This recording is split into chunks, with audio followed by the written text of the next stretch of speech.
안녕하세요. 뉴스반장입니다. 정부가 코로나 영업 제한으로 피해를 본 소상공인들을 지원하기 위해 33조 플러스 알파 규모의 추가 경정 예산안, 약층 추경을 편성하면서 국방 예산을 대폭 삭감한 것으로 확인됐습니다. 이는 15일 MBC 단독 보도로 확인됐는데요. 매 순간이 놀라움의 연속입니다. 국방부와 방위사업청이 국회에 제출한 2차 추경 예산안에 따르면 전력운영비 9,518억 원과 방위력 개선비 5,550억 등 국방 예산안만 총 1조 5,068억 원을 감액한 것으로 나타났는데요. 정부는 이번 추경 재원을 초과 세수와 각 부처에 편성되어 있는 기존 예산 중 불효불급한 예산 중 일부를 감액하는 방식으로 충당하기로 했습니다. 각 부처의 지출 구조를 통해 확보한 예산 7조 원 중 23%가 국방부 예산을 삭감해 마련한 건데요. 결국 공약을 지키기 위해 각 부처의 지출 구조 조정을 통해 쥐어짜낸 예산 7조 원 중 23%가 국방 예산을 삭감해 마련한 겁니다. 2022년 정부 총 예산은 607조 7천억 원인데요. 이 중 국방 예산은 54조 6천억 원으로 약 9% 수준입니다. 그런데 추경 재원 7조 원을 마련하면서 23%를 국방 예산에서 충당한 것으로 알려지자 일각에선 국방을 홀대하는 것이 아니냐, 안보를 뒷전으로 밀어둔 것이 아니냐는 지적이 나오고 있는데요.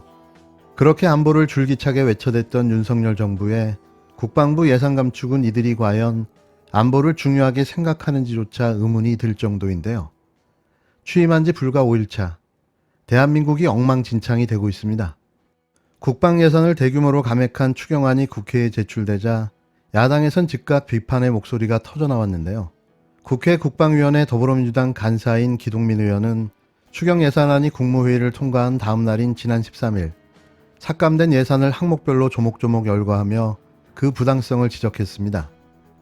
기 의원은 과연 윤석열 대통령이 전통적으로 안보를 강조해왔던 보수정부의 맥을 이어가는 것이 맞는지 의문이 든다면서 국방 예산을 대폭 삭감한 건 윤 정부의 군 홀대, 안보 홀대 인식을 다시 한번 보여준다고 강력하게 비판했는데요.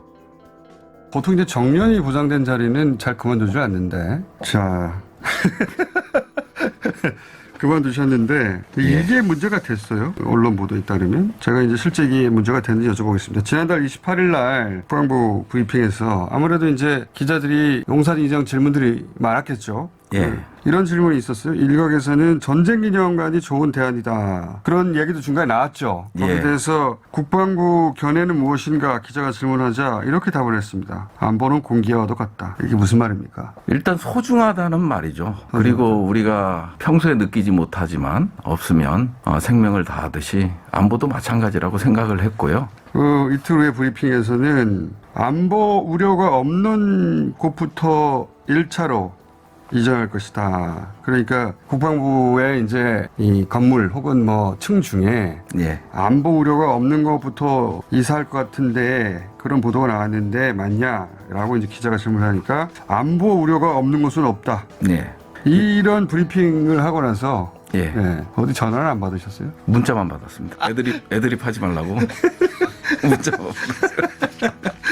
아니 뭐 사실은 뭐 대변인 자리가 그런 자리지 않습니까? 공적인 발언만 그렇죠. 하고 제가 한 발언이 옳고 그른지는 잘 모르겠습니다만은 그래도 한 번쯤은 좀 이게 국방부 직원들이나 55만 군장병을 위해서 대변할 수 있는 표현은 해야겠다. 그래서 상당히 정제되게 했는데 상당히 정제된 거죠, 사실. 예, 상당히 정제되게. 안보는 공기와 같다. 안보 우려가 없는 것은 없다. 예. 안보 우려가 없는 것은 없죠, 국방부 내에. 그렇죠. 안보 그러면 그게 국방부 내에 있을 이유가 없죠. 아, 그럼요. 다 안보와 관련 있으니까 국방부 안에 있는 건데. 하나의 유기체로 보시면 됩니다. 하나가 뭐 톱니바퀴가 하나가 빠지면 제대로 작동 안 하듯이 그렇게 이해해 주셨으면 하는 생각이 듭니다.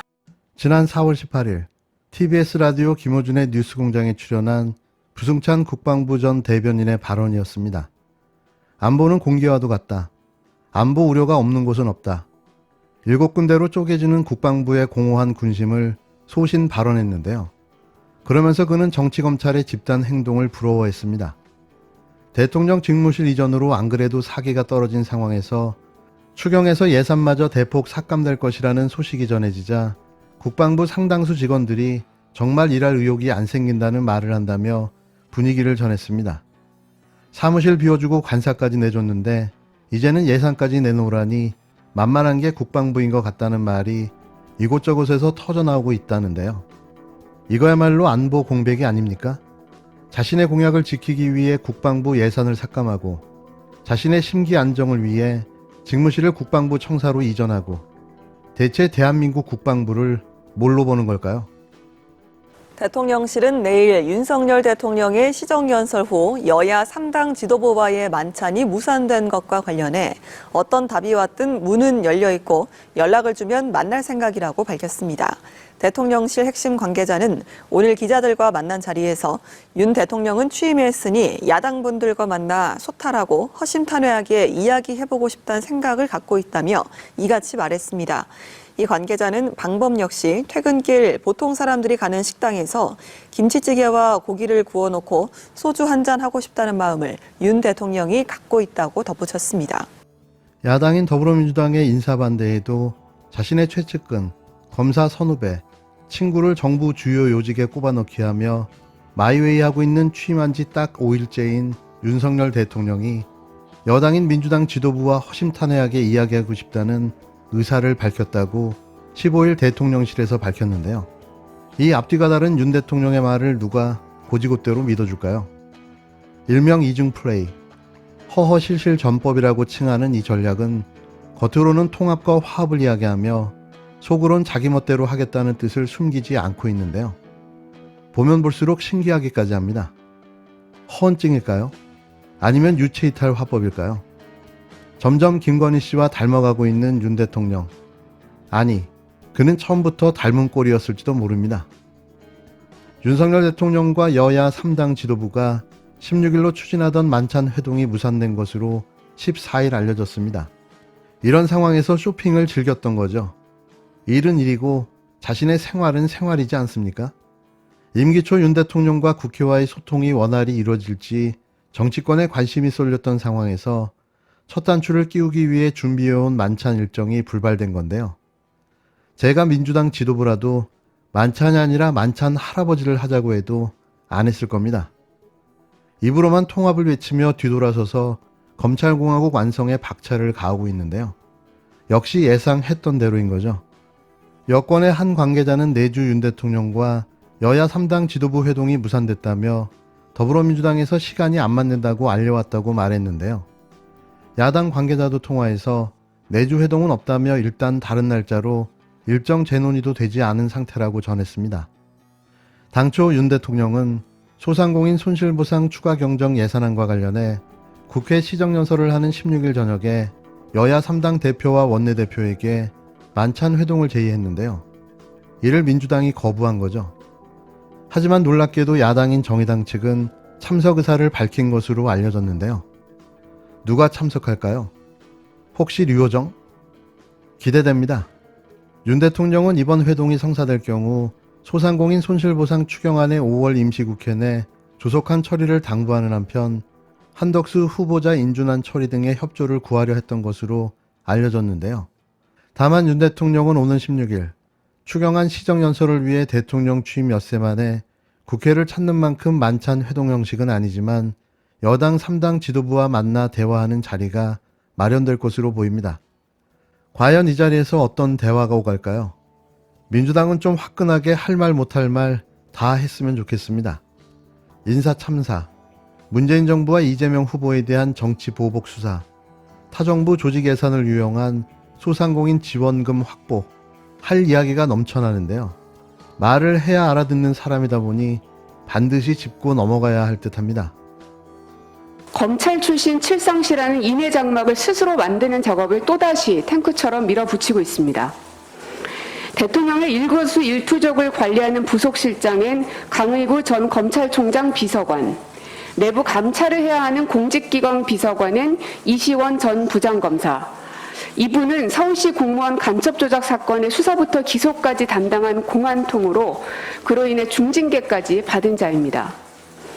대통령의 법률 자문을 하는 법률비서관은 주진우 전 부장검사, 대통령실의 국간직인 총무비서관은 윤재순 전 대검찰청 운영지원과장, 인사기획관은 복두규 전 대검찰청 사무국장, 인사비서관은 이원모 전 검사까지 배치했습니다. 대통령실 핵심 6개 보직 중 5개가 검찰 출신 인사들이 차지하게 된 것입니다. 더 나아가 오늘 보도를 보면 국정원 기조실장으로 조상준 전 검사를 임명할 예정이라고 합니다. 이렇게 되면 우리나라의 정보 업무 역시도 검찰 출신이 장악하게 되는 것입니다. 과거에 군사정부 시절 때 군부 출신 인사들이 이렇게 요직을 장악한 적은 있었지만 그 이후에는 한 번도 이런 적이 없었다고 저는 알고 있습니다. 과거 군부 정권 시대를 뛰어넘는 그런 시대로 지금 다시 우리가 회귀하고 있는 것입니다. 여기에 법무부 장관의 한동훈 전 검사까지 정점을 찍을 그 앞에 있습니다. 대통령 비서실을 검찰청으로 착각하고 있는 건지 모르겠으나 검찰 칠상시에 둘러싸여 검찰 독재공화국을 만드는 작금의 아집과 고집을 당장 거둬들이기 바랍니다.